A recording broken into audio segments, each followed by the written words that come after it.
नमस्कार दोस्तों, success with Shyam YouTube channel पर आपका स्वागत है। दोस्तों, आज हम लोग इस वीडियो में भारतीय राज्य व्यवस्था यानी पॉलिटी से संबंधित 50 महत्वपूर्ण प्रश्नों को करने वाले हैं। ये सारे प्रश्न सिलेक्टिव लिए गए हैं जो परीक्षा की दृष्टि से बहुत ही महत्वपूर्ण है। इसमें ऐसे भी प्रश्न हैं जो हमेशा परीक्षाओं में बार बार रिपीट होते रहते हैं।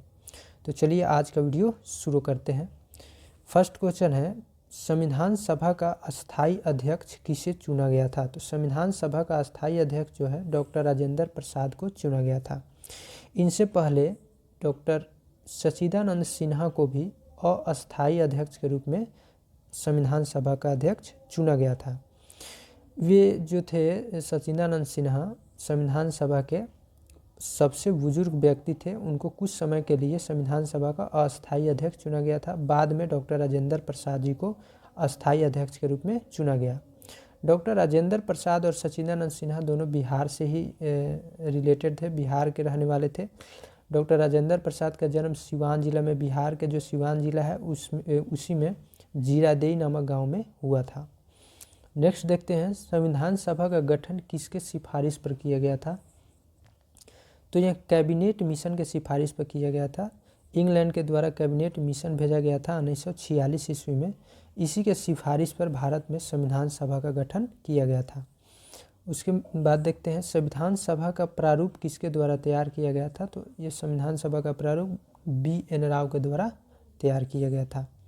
नेक्स्ट देखते हैं, भारतीय संविधान के निर्माण में कितना समय लगा था? तो भारतीय संविधान के निर्माण में बहुत समय लग गया था। 2 वर्ष 11 महीना 18 दिन, लगभग 3 वर्ष आप कह सकते हैं। 3 वर्ष में 12 दिन कम। तो इस प्रकार से भारतीय संविधान के निर्माण में बहुत समय लग गया था। भारत का मैग्ना कार्टा किसे कहा जाता है? तो संविधान के भाग 3 को भारत का मैग्ना कार्टा कहा जाता है। भारतीय संविधान का मैग्ना कार्टा आप कह सकते हैं। भाग 3 में मौलिक अधिकार के बारे में चर्चा की गई है। मौलिक अधिकार में अनुच्छेद 12 से 35 तक बताया गया है। इसमें मौलिक अधिकार के बारे में, यहाँ नागरिकों का जो अधिकार दिया गया है संविधान सभा के द्वारा, संविधान में नागरिकों को अधिकार मिला है जिसे मौलिक अधिकार कहते हैं। और यह अनुच्छेद 12 से 35 तक इसकी चर्चा की गई है। पाकिस्तान के लिए पृथक संविधान सभा कब गठित की गई? तो 26 जुलाई 1947 ईस्वी को पाकिस्तान के लिए पृथक संविधान सभा की गठन की गई थी। उसके बाद है, संघीय न्यायालय का उल्लेख किस भाग में किया गया है? तो संघीय न्यायालय का उल्लेख भाग 5 के अध्याय 4 में किया गया है। शुरू में संविधान सभा में सदस्यों की संख्या कितनी थी? तो शुरू में 389 थे। टोटल संविधान सभा के सदस्यों की संख्या 389 थी। बाद में जब पाकिस्तान भारत से अलग हो गया तो उसके बाद 299 सदस्य भारत में बच गए। उसके बाद है, भारतीय संविधान को कब अंगीकार किया गया था? तो भारतीय संविधान को 26 नवंबर 1949 ईस्वी को अंगीकार किया गया। इस समय भारतीय संविधान के बहुत कम अंश को लिया गया था। बाद में 26 जनवरी 1950 ईस्वी को पूर्ण रूप से भारतीय संविधान को ग्रहण किया गया था।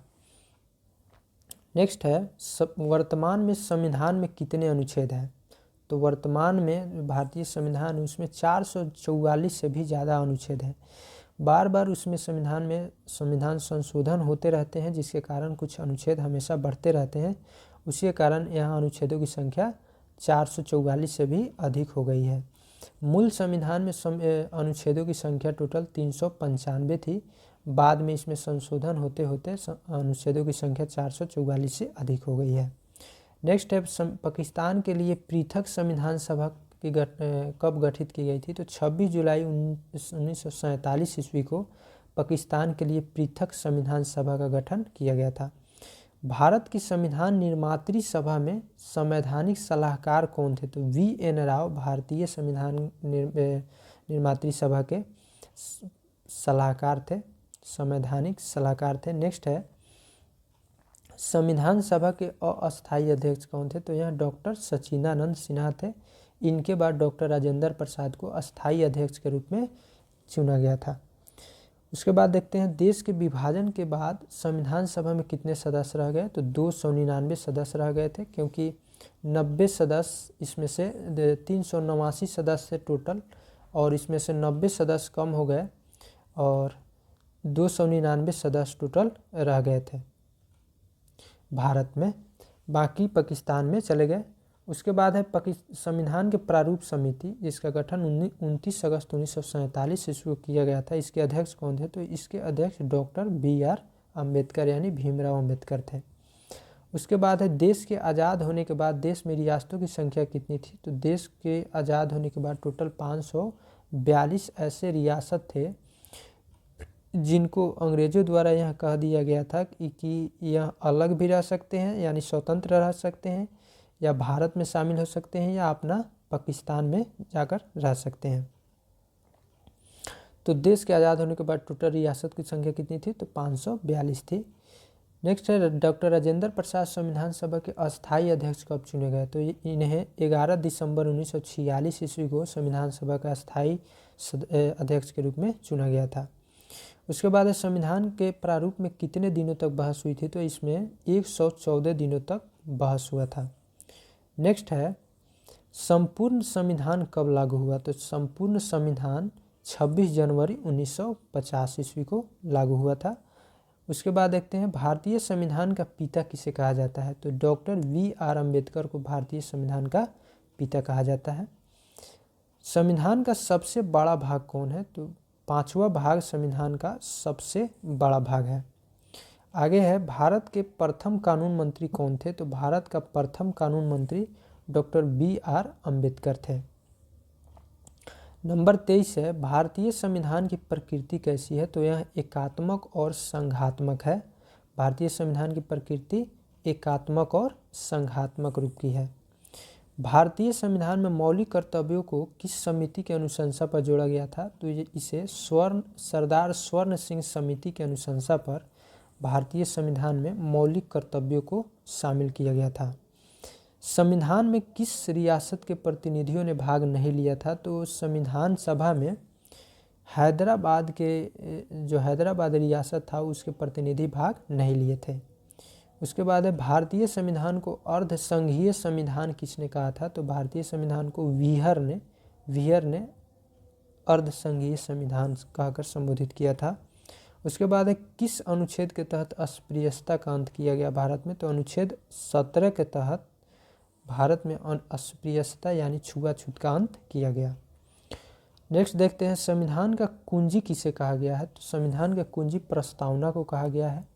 इसे एक प्रकार से आप संविधान का आईना भी कह सकते हैं, क्योंकि संविधान में किस चीज़ के बारे में उल्लेख है उसका एक संक्षेप रूप में खाका प्रस्तावना के रूप में हम देख सकते हैं। नेक्स्ट है प्रथम लिखित संविधान किस देश का है? तो प्रथम लिखित संविधान अमेरिका का है। उसके बाद है पंचायती राज का सबसे छोटा अंग क्या कहलाता है? तो पंचायती राज का सबसे छोटा अंग ग्राम पंचायत को कहा जाता है। नेक्स्ट है दिल्ली को राजधानी का पूर्णतः दर्जा कब दिया गया? यानी कि दिल्ली राजधानी के रूप में पूर्ण रूप से इसको दर्जा कब मिला? तो 1991 ईस्वी में 69वां संविधान संशोधन हुआ, उसी के तहत दिल्ली को राजधानी के रूप में पूर्णतः दर्जा दिया गया था। अस्पृश्यता विरोधी अधिनियम कब बना? तो यह 1955 ईस्वी में बनाया गया था। अस्पृश्यता यानी छुआछूत विरोधी कानून 1955 ईस्वी में बना। राष्ट्रपति त्यागपत्र किसे देता है? तो यह उपराष्ट्रपति को अपना त्यागपत्र देता है। उसके बाद देखते हैं राष्ट्रपति एवं उपराष्ट्रपति का कार्यकाल कितने वर्षों का होता है? तो राष्ट्रपति एवं उपराष्ट्रपति दोनों का कार्यकाल 5 वर्षों का होता है। चौथा स्तंभ किसे इंगित करता है? तो चौथा स्तंभ प्रेस को इंगित करता है। जैसा कि हम लोग जानते हैं प्रथम, दूसरा और तीसरा, जैसे कि विधायिका, कार्यपालिका और न्यायपालिका 3 स्तंभ है, उसी में चौथा स्तंभ प्रेस को माना जाता है। संविधान सभा की प्रथम बैठक कब हुई थी? तो इसकी प्रथम बैठक जो है 9 दिसंबर 1946 ईस्वी को सच्चिदानंद सिन्हा की अध्यक्षता में हुई थी। सच्चिदानंद सिन्हा उस समय संविधान सभा के अस्थायी अध्यक्ष थे। उसके बाद है झंडा समिति के अध्यक्ष कौन थे? तो झंडा समिति के अध्यक्ष डॉक्टर JB कृपलानी बनाए गए थे।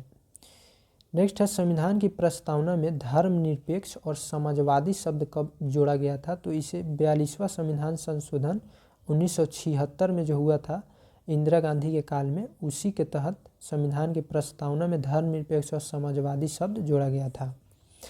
मूल संविधान में अनुच्छेदों, अनुसूची और भागों की संख्या कितनी थी? तो मूल संविधान में टोटल 395 अनुच्छेद थे। उसके बाद अनुसूचियों की संख्या 8 थी और भाग टोटल 22 भाग मूल संविधान में थे।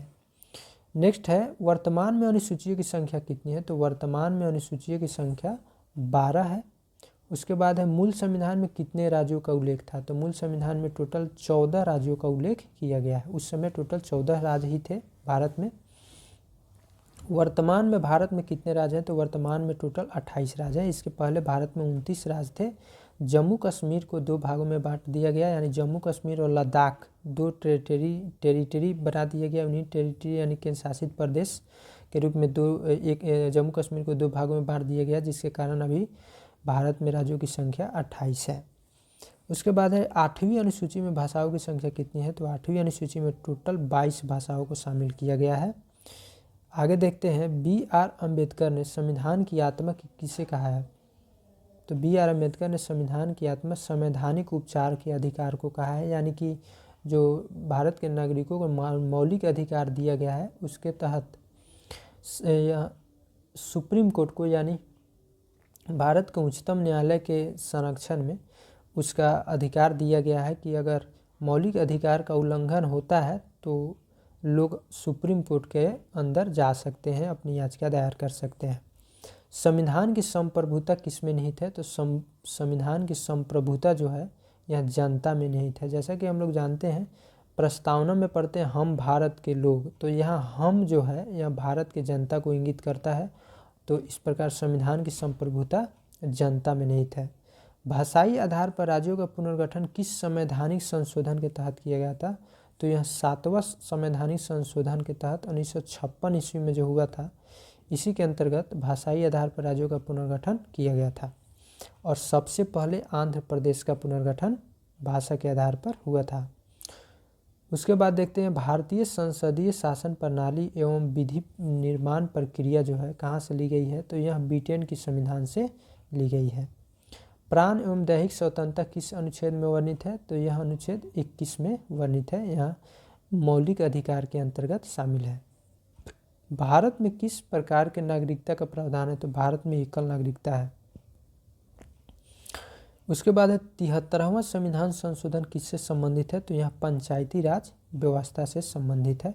73वां संविधान संशोधन जो है यह 1992 ईस्वी में हुआ था और इसी के तहत पंचायती राज व्यवस्था को शामिल किया गया था। तो दोस्तों, आई होप यह वीडियो आपको अच्छा लगा होगा। अगर आप चाहते हैं कि ऐसे ही अच्छे टॉपिक पर आपको वीडियो प्राप्त होते रहे तो प्लीज़ इस चैनल को सब्सक्राइब कीजिए, इस वीडियो को लाइक कीजिए और अपने दोस्तों को ज़्यादा से ज़्यादा शेयर कीजिए। आज के लिए बस इतना ही, फिर मिलते हैं नेक्स्ट वीडियो में नेक्स्ट टॉपिक के साथ। तब तक के लिए जय हिंद।